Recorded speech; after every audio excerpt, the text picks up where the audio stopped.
kulan warbaahineedkan ay ku qabteen magaalada Boorama ee xarunta gobolka Awdal xubnahan oo ka mid ah mas'uuliyiinta ugu sareysa xisbi mucaaradeedka ah wadani oo markaasi kala ah xogayaha arrimaha gudaha ee xisbiga wadani xogayaha beeraha ee xisbigaasi gudoomiyaha garabka dhalinyarada heer qaran ee xisbigaasi iyo sidoo kale xildhibaan Abubakar Good oo ka mid ah hoggaanka sare ee xisbiga mucaaradka ah ee wadani mas'uuliyiintan oo hadalka iska daba qaatay ayaa waxa ay sheegeen inay si weyn uga dayrinayaan xariga ay tilmaameen inay xukuumaddu kula kacday musharaxiin iyo guud tartamayay iyo golayaasha wakiiladii iyo deegaanka iyo guud ahaan qaar ka mid ah Soomaaliland ay tilmaameen qof kasta oo han siyaasi leh inuu sharixi karo isla markaasina uu sharciga dastuurka Soomaaliland uu siiyay xubnahan mas'uuliyiinta oo hadalka iska daba qaatay oo arrimahaasi arrimo kale ka hadlayana waxa hadladoodii ka mid ahaa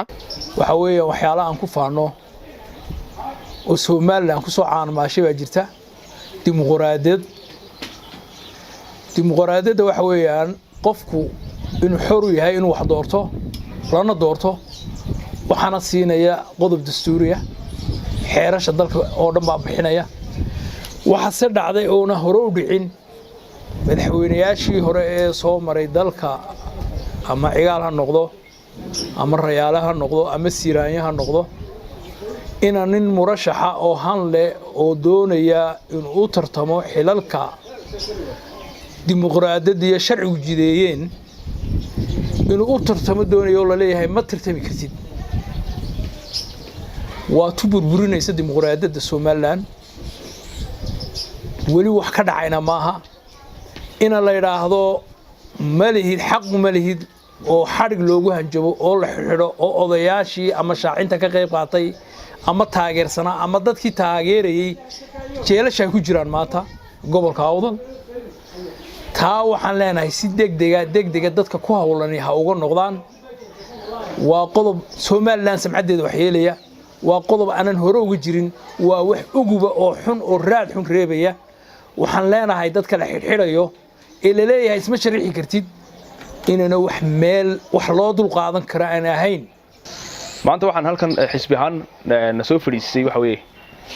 culayskan ay dawladdu soo kordhisay xisbiga kulmiye soo kordhiyay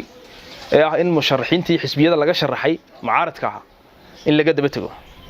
maanta waxaanu ogeyn madaxweynuhu inuu laba xildhibaan inuu ku xidhay magaalada Hargeysa oo jeelka Madheere loo dhaadhiciyay maanta gobolka Awdal bariyahan waxa ka socotay caburin lagu hayo xildhibaanada musharaxiinta ee gobolka ka tartamaya labada xisbi qaran saaka u dambeysay musharaxan xafladiisa maanta halkan ku qabanay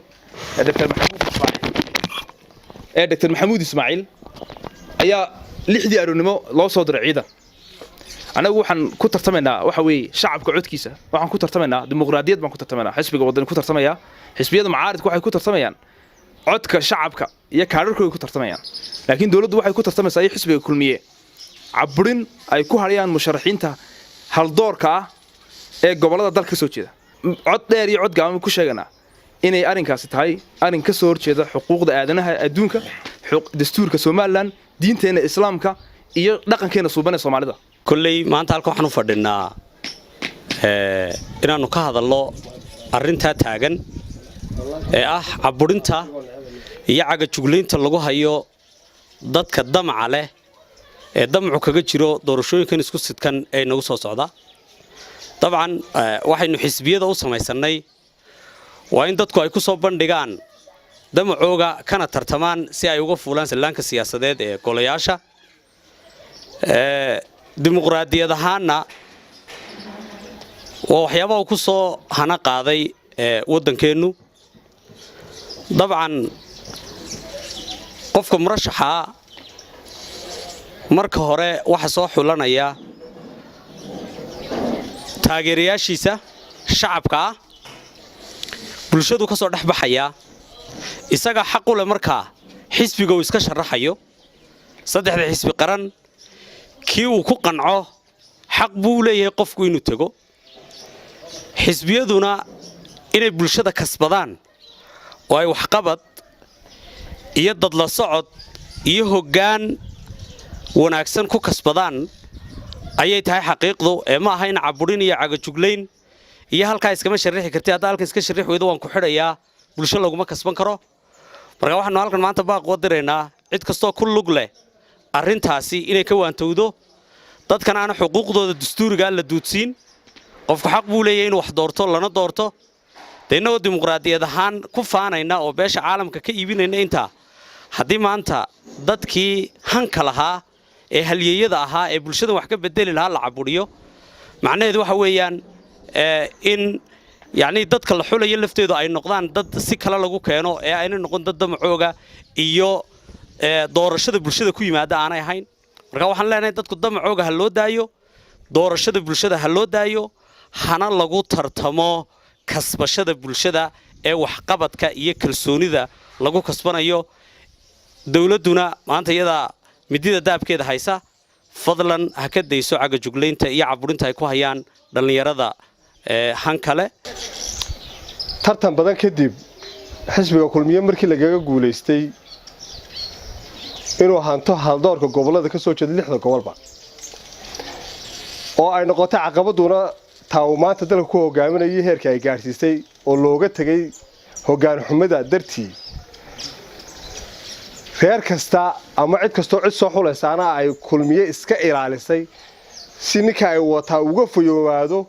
xukunka qalafsan ee foosha xul ee maanta dalka ku xukumayo kulmiye waxa dhacday in wajigabax weyn runtii gobolada kaga yimiday xisbiga kulmiye gobol kastaana sida uu iskaga barbarinayay ay isku shubeen xisbiyada mucaaradka gaar ahaan xisbiga wadani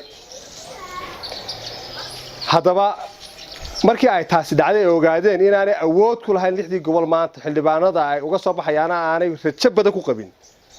waxa ay miciinsadeen wixii caadada u ahayd oo ahaa caburin iyo caga jugleyn waxa ay baalmareen dastuurka qaranka ee qof kasta oo muwaadin damaanad qaaday in uu xaq u leeyahay inuu musharax noqdo la doorto waxna dooran karo waxaan runtii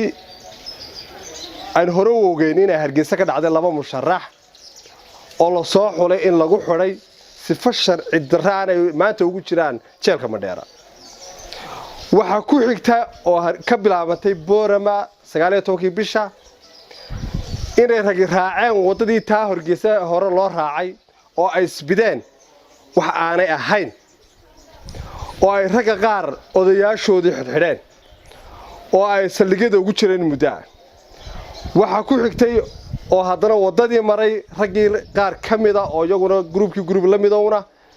oo markay arkeen beeshoodii farmada ka taagan yihiin cid uu soo hadhana ay tahay cid aan reeruhu wadanin inay iyaguna tallaabada teedii qaadeen waxaan u sheegaynaa xisbi ahaan inaanan dhageysan karin oo aanay dhici karin oo aanan u dulqaadan karin gobolka Awdal maanta ka socota reer maanta oranaya ana kugu xukumayo kugu xidhaya haddii aniga raaci weydo halku joogo waa laga sheekeen dalkan waa sharci buu leeyahay xeerar buu leeyahay haddii la raaci waayo oo xukuumadda talada haysa ay raaci weydo oo ragga wasiirada ee xukunka ay raaci waayaan oo ay ixtiraami waayaan dastuurka iyo sharciga dalka u yaala waxa leenahay la kala bixi maayo reer kama weyna nin kama sareeyo waxaan u sheegaynaa gobolkan waa lagu tartamayaa waxaan ugu baaqaynaa inay qaataan sifaha dimuqraadiyadda inay dadka iyagu isku dayaan qarciyaan haddii ay qancin kari waayeen dadkii oo xisbiyadu ay qanciyeen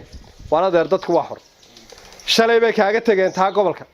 oo doraad bay kaaga tageen oo weligiiba kulmiye noocaas u ka ha gobolkan weligiina tala u leeyahay kaga guuleysan gobolkan mana dhacayso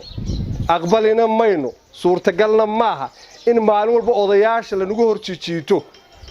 salaadiinta iyo cuqaasha ragga maanta lagu daba jiray Hargeysa u baxsaday ee Hargeysa tagay suurtagal ma adeer guriyina ku soo noqonaan cid idin taaban kartaana ma jirto waxaan u sheegaynaa ciidamada ammaanka in sharciga ilaaliyaan in ay qofkan ay doonayaan soo qabtaan dambiga fura ku jireen ogaadaan